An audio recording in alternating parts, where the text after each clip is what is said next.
O protestantismo, ele nega, então, o que os apóstolos pregaram para os seus discípulos, porque, como a gente acabou de citar, Inácio de Antioquia era discípulo de quem? Era discípulo de São João Evangelista, e ele dizia já no século I que a igreja romana presidia toda a igreja na caridade. Depois a gente vai ter Irineu de Leão, que também era discípulo de Policarpo, outro discípulo de São João Evangelista, dizendo que toda a igreja, isto é, os fiéis de todos os lugares, devem necessariamente estar de acordo com a igreja romana, porque ela tem a principalidade mais poderosa. Meus caros, percebam aqui uma coisa, a gente está falando de pessoas que conviveram com os apóstolos, ou, pelo menos, no caso de Irineu de Leão, com alguém que tinha convivido com eles. Então, o protestantismo é a negação da história. Esse que é o principal problema, porque a gente está citando aqui o que os apóstolos ensinaram para os seus sucessores e foi transmitido pela igreja, mas eles não conseguem trazer um autor patrístico contra o papado. Por quê? Ortodoxo.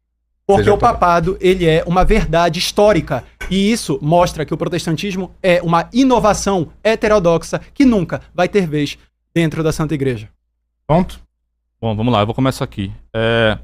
Tiago falou sobre pastor, só tem um pastor, mas o próprio texto diz que Jesus deu uns para pastores e mestres. Quem deu foi Jesus. Mas no versículo de baixo fala até que a igreja primitiva fosse constituída. Tem um prazo de validade, é só ler o texto. Até que fosses confirmados na fé. Até que fosses todos, chegassem à estatura plena. Mas vamos lá. E não chegaram na igreja primitiva? Claro que chegaram. A igreja primitiva, o que mais tinha era pecado, velho.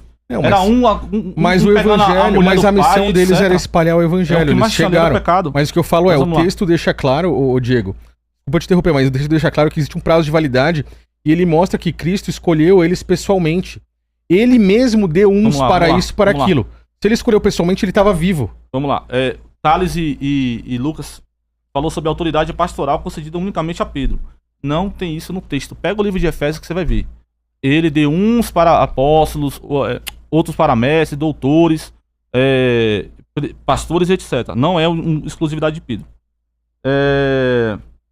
Ele falou sobre a questão da chave, que deu a chave a Pedro, e Pedro podia... Só que o texto vai seguir dizendo assim, ó, tudo que vocês ligarem no céu, tudo que vocês ligarem na terra será ligado no céu. Ou seja, era a igreja, não era uma pessoa que tinha essa primacia. A igreja tinha essa ideia. Que igreja católica? Não, a de Cristo. A igreja católica não é a de Cristo. A igreja católica é o puro suco da negação das escrituras sagradas.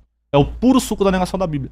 Sob a justificativa de que há patrística, de que há história. Interessante que nossos amigos citaram tanto a patrística, mas não citaram Gregório Magno, que rejeitou tal título. Não citaram a discrepância entre Cipriano de Catargo e Estevão, que aqui foi citado. Parece cherry pink. O que é agradável eu cito na patrística, para dizer que o outro lado não conhece história. Mas aquilo que fere os dogmas da minha instituição, eu passo por cima da Bíblia, passo por cima das escrituras, passo por cima da própria história. Que eu digo conhecer e defender, citando o nome de discípulo de João, Policarpo de Esmina. Pelo amor de Deus, cara. Vamos seguir. Tales falou sobre a questão de herege. Herege, Tales, é quem rasga a Bíblia para ficar com instituição religiosa. Que escondeu a Bíblia durante muito tempo das pessoas, não querendo que as pessoas tivessem acesso. Por quê? Com medo justamente de que as pessoas, iluminadas pelas escrituras, deixassem esses dogmas que são todos não, né? Mas as inovações, todas misticismos vindas do paganismo. Ele falou sobre Pedro confirmar a fé. Que absurdo, isso beira uma heresia, se não for heresia. Aonde que Pedro vai confirmar a nossa fé hoje aqui, cara?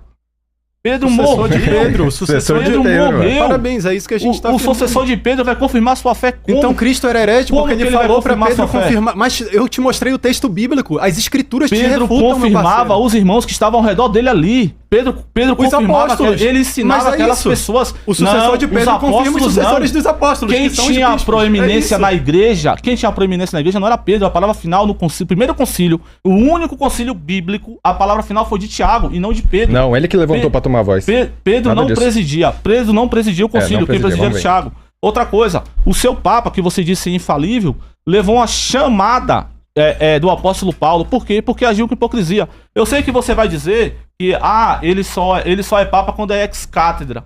Só que essa divisão foram vocês que criaram posteriori para esconder, passar pano para todos os erros. Eu não quero nem entrar nesse detalhe, porque eu acho que não compensa e o nosso foco tem que ser teológico. Mas essa ideia de ex-cátedra é só uma sabonetada, uma passada de pano para dizer assim, ó, lá no jardim, o cara pode beijar um deus pagão, né? Lá no jardim o cara pode beijar um deus pagão, tá tudo certo. Ninguém vai questionar isso daí, porque afinal de contas o cara é o Papa, mas ex-cátedra não, o cara é infalível. Então eu vou passar pro menino aqui pra não monopolizar, que eu sei que tem que... Eu quero só reforçar minha pergunta. Vocês usaram aí textos antigos, a patrística, rapidinho, foi muito bonito. Ele falou de aramaico rapidinho, ele falou de aramaico citando Papias, eu tinha esquecido disso. Você vai pegar o manuscrito em aramaico e vai dizer pra nós onde que tá esse manuscrito em aramaico.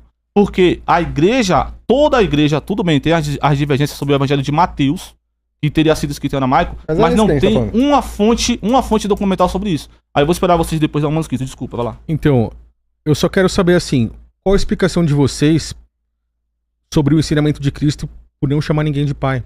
Vocês enrolaram, vocês foram lá na patrística, foram não sei aonde, foi bonito, mas vocês não deram resposta.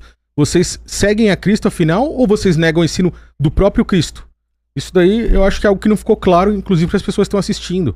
Porque para mim Cristo é o superior, ele é supremo. O ensino dele é o principal. E até agora nenhum de vocês aí me respondeu. Bom, você quer começar falando? Pode começar aqui. Tá, vamos lá. Põe um tempo. A única... só reforçando, desculpa, Thales. Pessoal, eu não sou protestante, tá?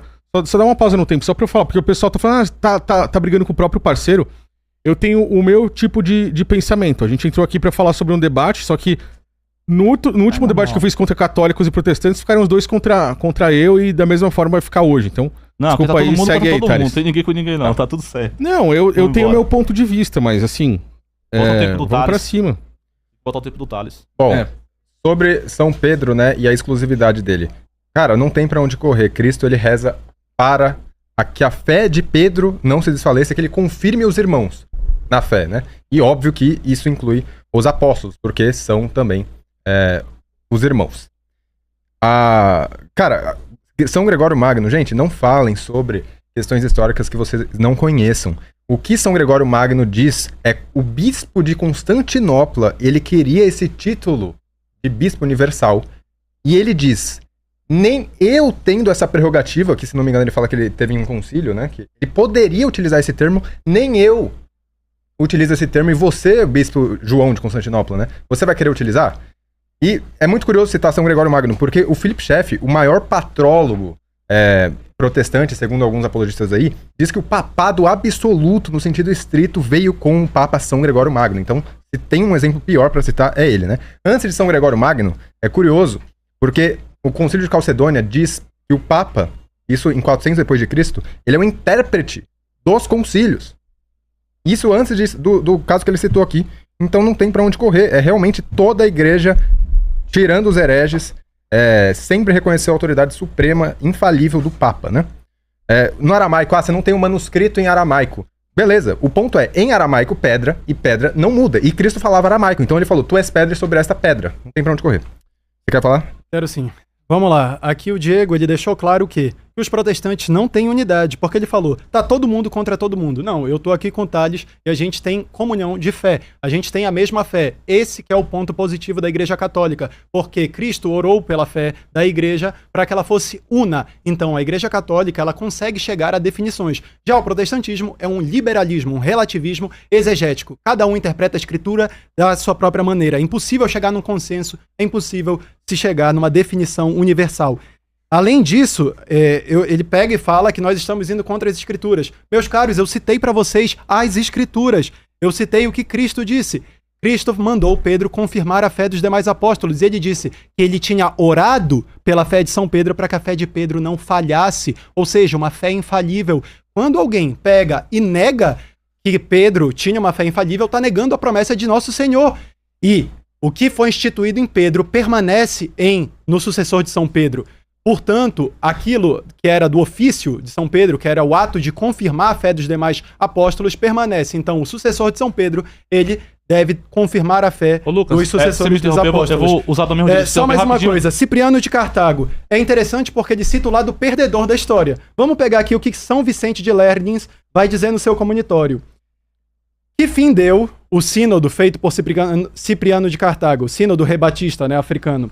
Que força havia no concílio africano? Pelo dom de Deus, nenhuma, todos como um sonho ou um conto, ele foi abolido, anulado e esquecido. Está no comunitório. Além disso, ele cita que São Cipriano ele estava indo contra a prática tradicional da igreja, ele estava inovando, e que Santo Estevão, como o próprio comunitório diz, que tinha uma autoridade que era superior à de todos os outros, também estabeleceu o seguinte princípio, que não seja feita nenhuma inovação.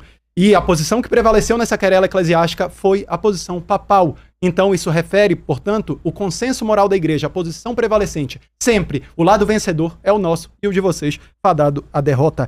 E por fim, Gregório Magno. É muito interessante você falar isso, porque Gregório Magno vai dizer: visto que a Sé Apostólica, por ordem de Deus, está estabelecida acima de todas as igrejas, livro 3, carta 30, e também vai dizer: quanto ao que dizem sobre a igreja de Constantinopla, quem pode duvidar que ela esteja sujeita à igreja romana, Sé Apostólica, como tanto o mais poderoso Pio Senhor Imperador, quanto o nosso irmão, o bispo daquela cidade, continuamente reconhecem. Também ele vai dizer que, quanto à afirmação de estar sujeito a Sé Apostólica, se há alguma falha nos bispos, não sei qual bispo não está sujeito a ela. Livro 9, carta 59. Portanto, isso mostra que São Gregório Magno ele rejeitou o título porque ele expressava uma ideia equivocada de que só haveria um bispo na igreja e que os demais não seriam bispos. Mas ele não negou a sua jurisdição universal, muito pelo contrário, ele sempre afirmou e sempre a exerceu. Por fim, o que eu quero mostrar para vocês é isso. A Igreja Católica, ela consegue unificar, ela faz com que a fé dos católicos seja una. O protestantismo é uma Babel inovadora, que fere o consenso dos pais da igreja, que, como Irineu de Leão dizia, sempre reconheceram que a igreja romana detém a principalidade mais poderosa e que toda a igreja, isso é, os fiéis de todos os lugares, devem necessariamente concordar com ela.